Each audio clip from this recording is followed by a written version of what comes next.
are you? Well, welcome to In the House with Barka. Good. How are you? I'm good, thank you. And firstly, congratulations. Thank you. How far along are you? I'm 7.5 months. Oh, wow. You look amazing for someone who is 7.5 months. Really? I delivered, it's really funny. When I finished my 35 weeks, I went for the scan, for the 8-month scan, and they told me I'm going to go full term, and I delivered Wait, you went? my son a month early. Oh my God, now I'm I scared. went for 35 week scan.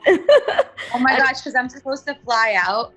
It's my brother's birthday, and I haven't seen him this entire pregnancy. So we're going out to Canada, and I'm flying. Like it says, you're not supposed to fly after 36 weeks or 34 weeks. Yeah, I would say 34, definitely not after.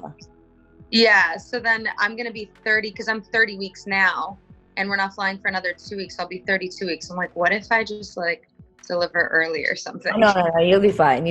32 A month early though, that's crazy. And were you ready for it? No. Stop. Sorry, my dog's totally biting me right now. It's fine. Mine's always around. He's like my second child.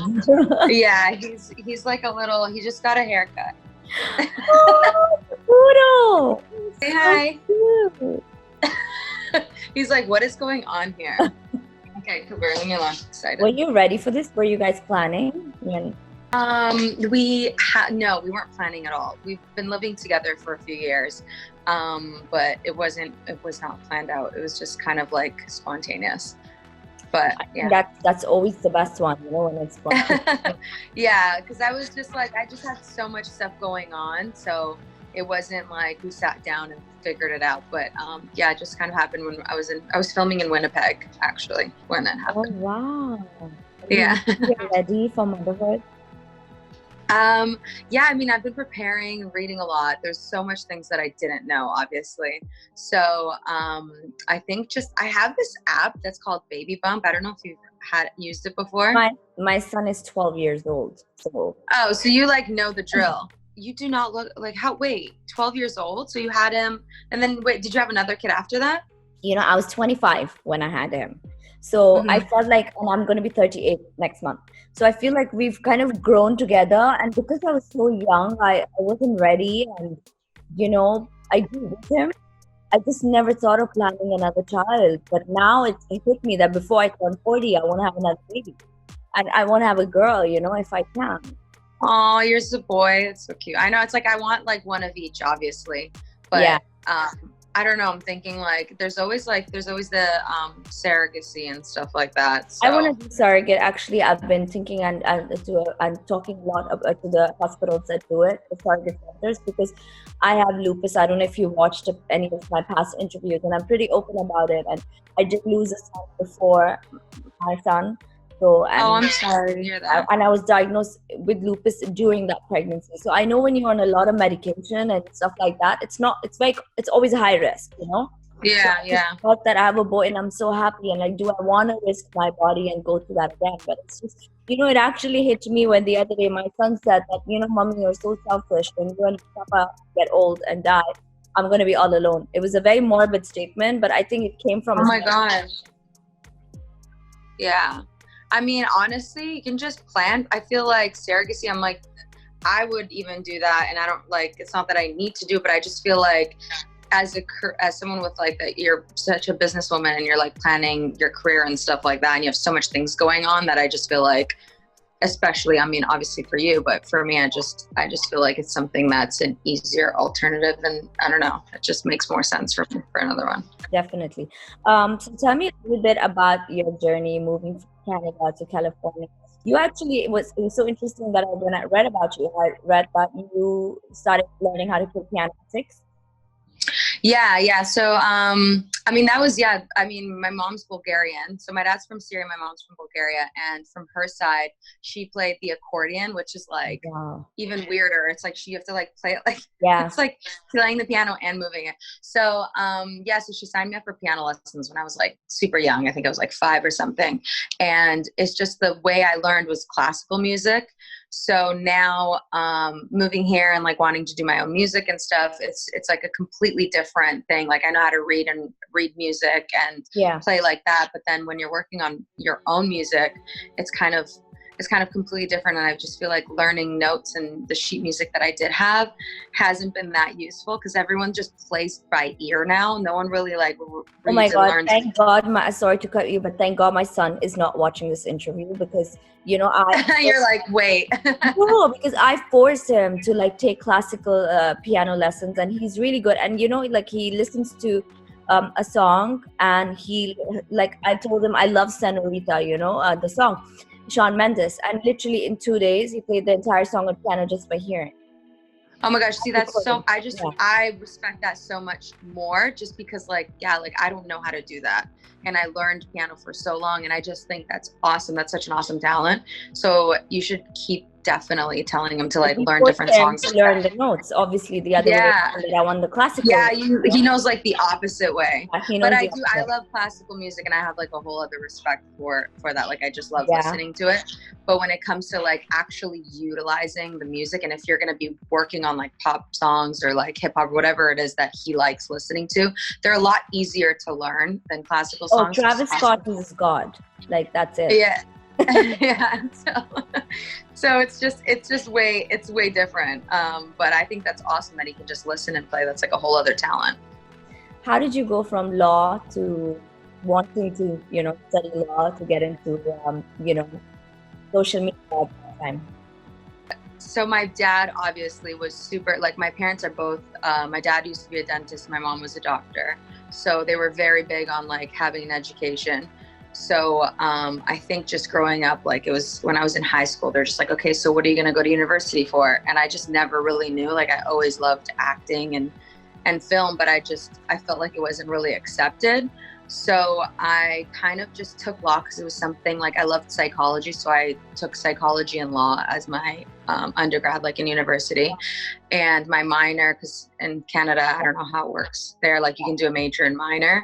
So my major was criminal justice and then my minor was psychology. And and I just I feel like I decided, like, it was literally the day after I graduated that I moved to California. So I think after I graduated, I like told my parents, I was like, listen, I did this for you guys. Like now I have to go to LA and figure out like what I want to do and see like if it works for me. So I kind of just left and they couldn't really say anything because I already had my degree. So they're like, okay, we trust you. Like figure it out. Maybe you can go to law school in LA. And I was like, yeah, for sure. And never took law again after that.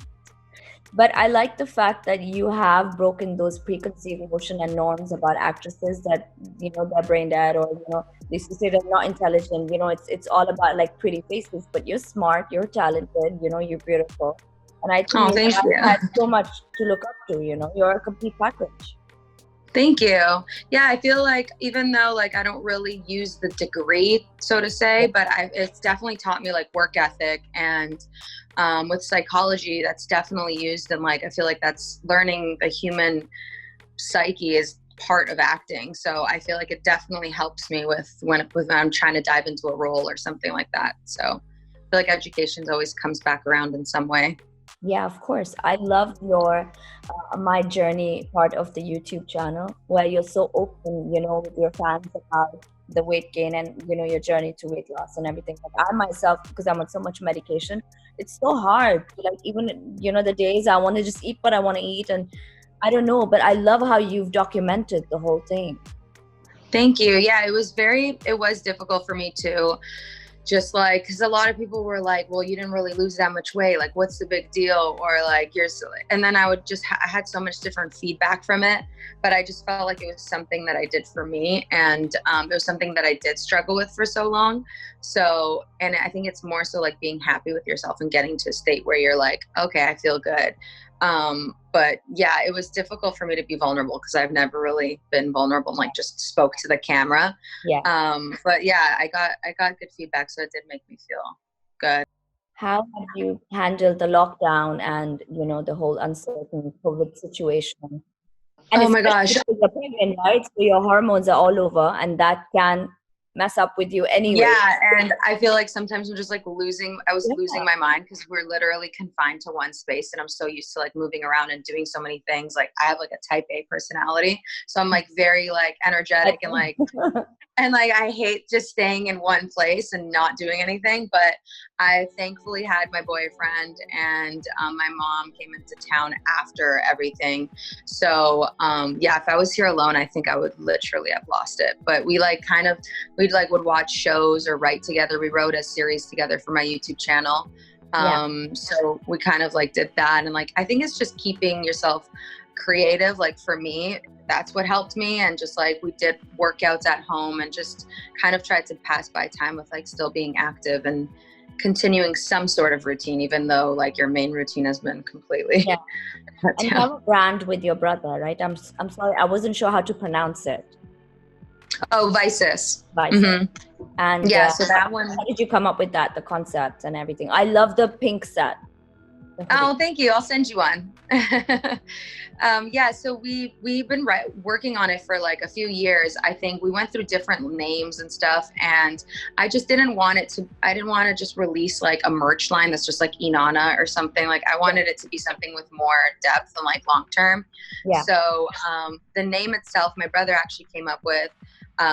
It's the literal translation in Latin is vision. So it's kind of just like telling what I've been through too, and just like having a certain vision for yourself and pursuing that vision. So that's kind of the message behind the brand, and not letting anyone kind of come in between that and whatever you have set out for yourself, if you just go out and get it. So that was the overall message behind the brand. So we did one, like we're doing them in small capsule launches, and I want to keep it more exclusive rather than like overproduce things. I want it to be like small little lines that sell out, and then I move on to the next capsule collection. Be more like you feel seasonal collections. Yeah, like smaller ones. Sorry, you cut off. What was the question?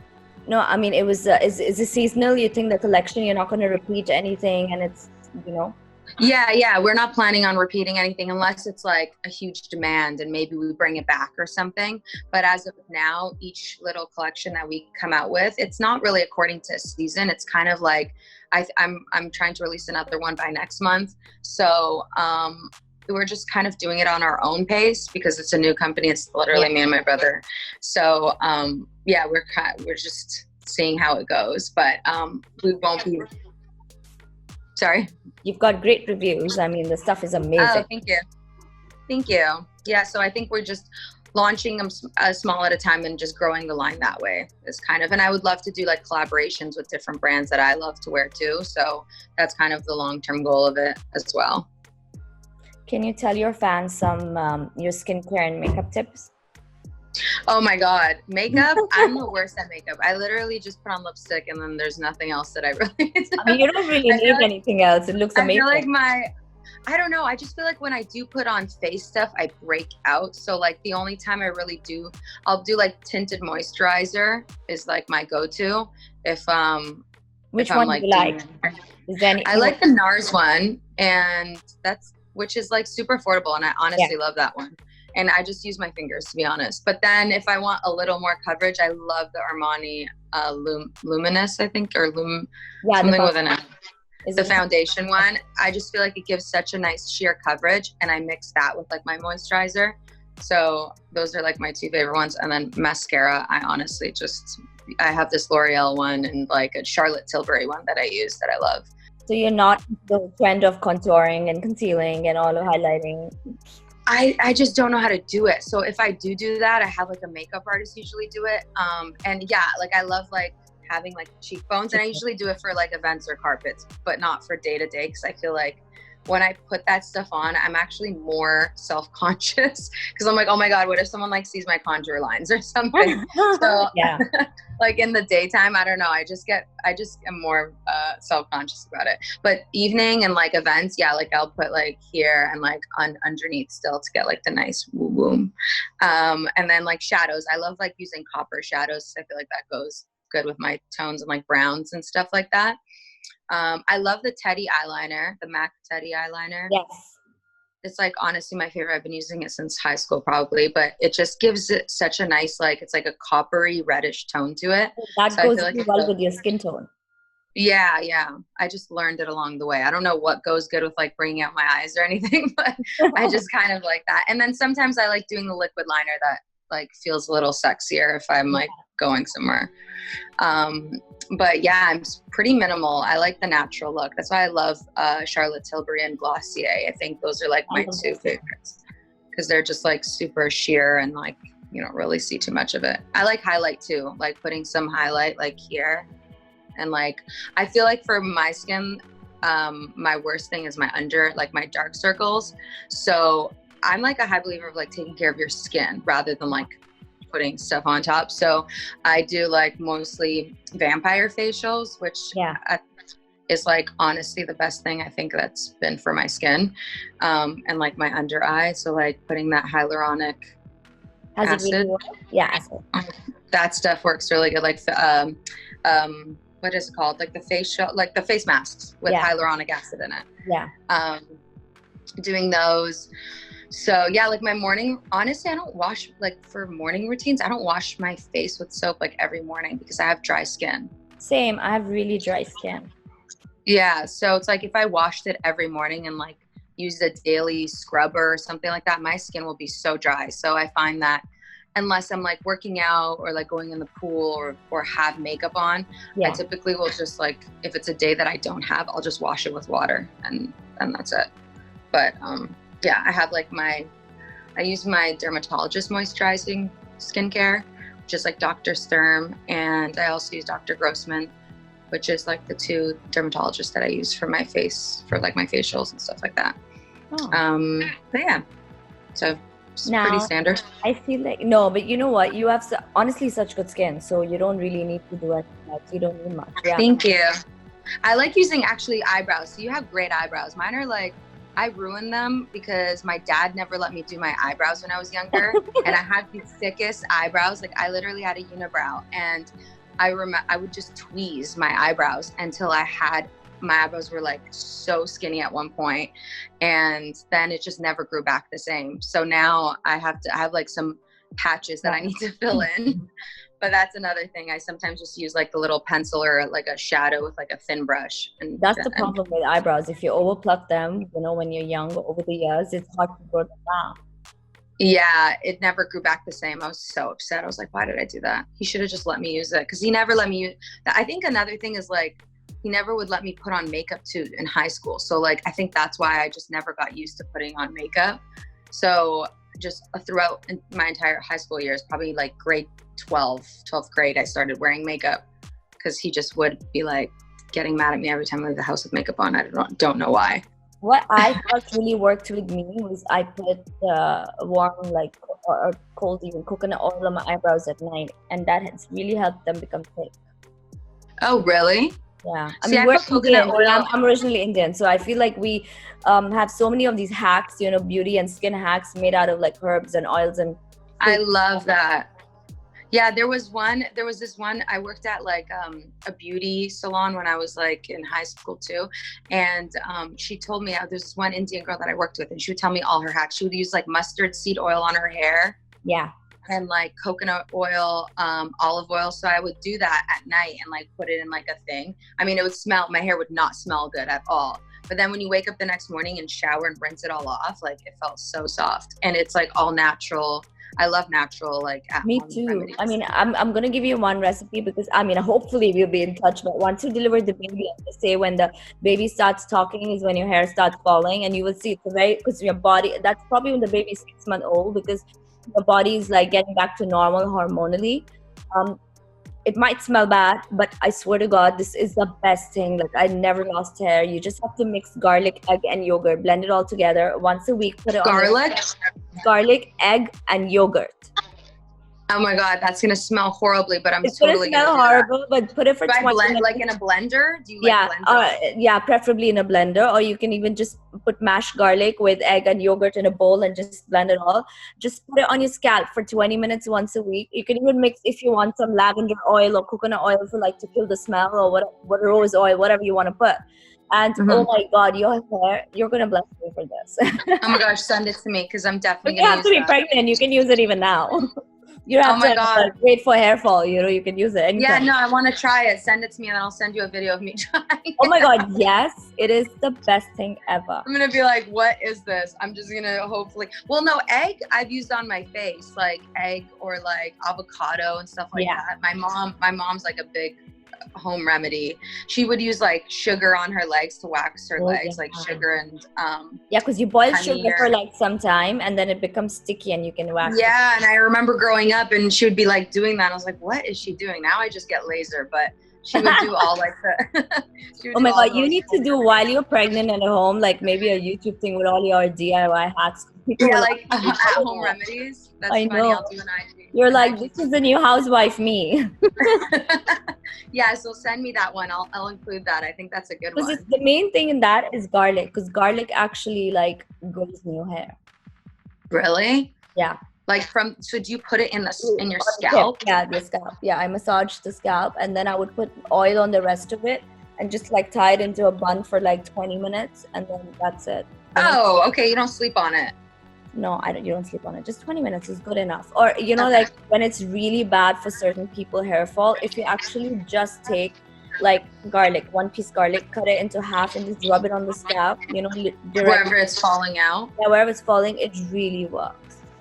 Okay, I'm gonna definitely try that. Thanks. No, I've never heard that. You a lot of like fun stuff for skin and all if you want. I'm obsessed with all this.